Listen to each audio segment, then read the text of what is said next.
to 2018. So we're coming up to 3 years of existence of the committee.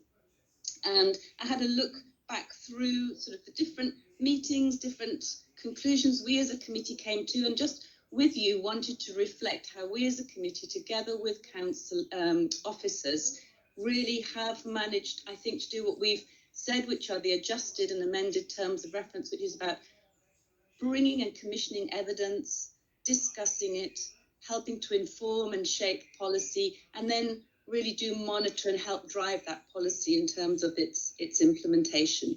And in terms of that sort of the ambition and the kind of policies that we've been helping to shape, one very, very early on was the single-use plastic that happened very, very quickly with officer uptake, including procurement and then behaviour change. It's really hard to think of it now. When I try to think back, we're not being in the South Cambs Hall, but in those early days, that was a quick, rapid changeover in terms of what we were doing in terms of single-use plastic, the recycling, and the procurement effort to remove and eliminate single-use plastic from the building and from all sort of the activities and procurement there. And then another one really early on was from September and October meetings that we had, was to look at biodiversity. And, to think that we've just adopted the doubling nature strategy is great. And what happened with that was, together with support, and we have Jane Green here as the leading of the built and natural environment, much support from Jane and her team, looking at the evidence that then came through with the biodiversity opportunity mapping that was presented to us, looking at what biodiversity net gain would mean. And it also showed us sort of how we are one of the poorest in Cambridgeshire in terms of that biodiversity and tree cover, so what we could do about that, which has led then to the doubling nature strategy being created and being adopted. We also looked at our greenhouse gas emissions and where we could bring that information from to do some kind of footprinting of that. We brought in Cambridge University to look specifically at the housing sector, work together with the CUSPE, which is the county effort that was going on to do their much larger carbon footprint piece. And we contributed to the consultation around that to then be able to come up with an understanding of the emissions which are by ourselves in estate and operations and also across the district, that then led to a members' workshop on how we could achieve our zero carbon target that we'd set through a full council motion. And that then came out with a zero carbon action plan, which we've been reviewing as well in terms of that, but led to targets, intermediate targets of us as a council and also at district level too.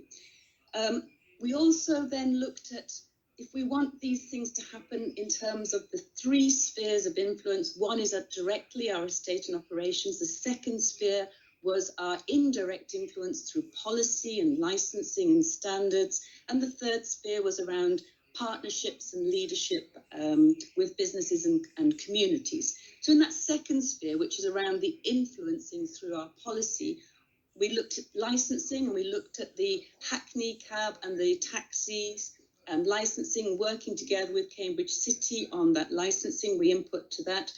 We also then looked at our local plan and really identified kind of gaps that were there if we wanted to try and meet these urgent climate change targets. So that the new local plan that just was adopted in 2018, and we did find the gaps around standards in housing that, so while waiting for the new local plan that we knew would then start in 4 years, we started to look then at supplementary planning documents. What could we do in the interim?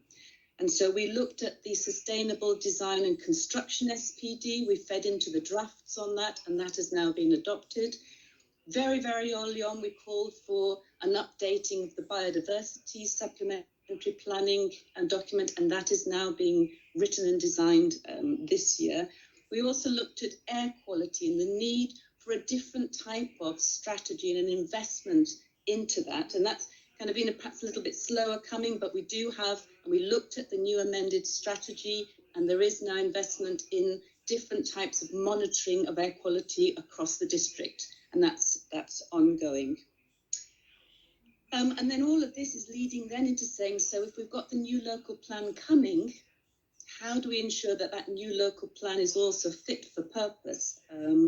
And we've commissioned evidence and sort of pushed for helping to commission evidence. And I think the evidence that's being commissioned is quite, in its kind, it is really, really important and huge. And around that is the water evidence and the Stantec report. So we had Cam Valley Forum came and presented to us with their Let It Flow report on the situation with the chalk streams. We also very hard for that for water, not just water standards for housing, but understanding the water cycle. We now have that evidence that's being commissioned and published now for the new local plan, and looking at the carbon footprint across what would be all of the scenarios for spatial strategies as well in the new local plan. And officers have really led on that in terms of the Greater Cambridge Planning Service, to the point where we have a local plan that says, yes, it has to provide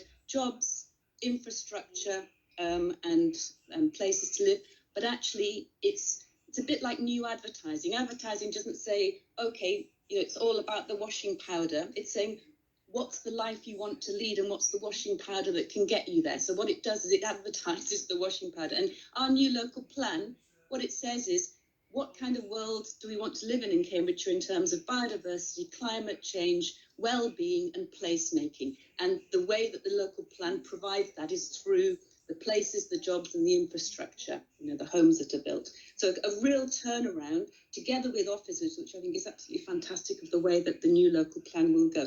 And we know now that that will lead us to important decisions about the future of the area. In terms of the budget, we inherited a budget. In that budget, there wasn't anything that was dedicated in that first year to climate and environment, that there wasn't an allocation of budget for climate and environment. So when we then got the first year's budget, we were then seen as in the top 10 councils in the country in terms of the budget that we'd allocated to climate and environment throughout what council was doing, which meant putting money where your mouth is, that you don't just declare a climate emergency, you actually start doing something about it. And we've been involved in reviewing the budget plans each year and inputting to them each year as we go forward. But really, a lot of this is also about the officers.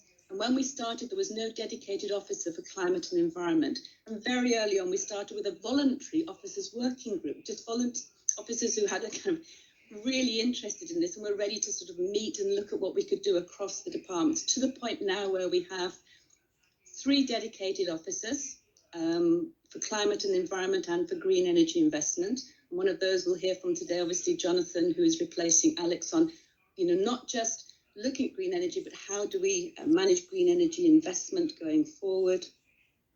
And that working group has converted into the Green to the Core Transformation Board, that when there was a review of the organisation, it was agreed that that should stay, because that is the way it mainstreams our green to the core ambitions throughout, and we get regular updates from them going forward. So there's still a lot to do, the housing asset management and on the air quality and on the historic buildings and how we're retrofitting those. There are still things that we're monitoring and that we need to go, but I think the change that has happened with your help and with officer help over the last 3 years has really been quite incredible. So thank you, everybody. Still lots to do, but that's my little report there.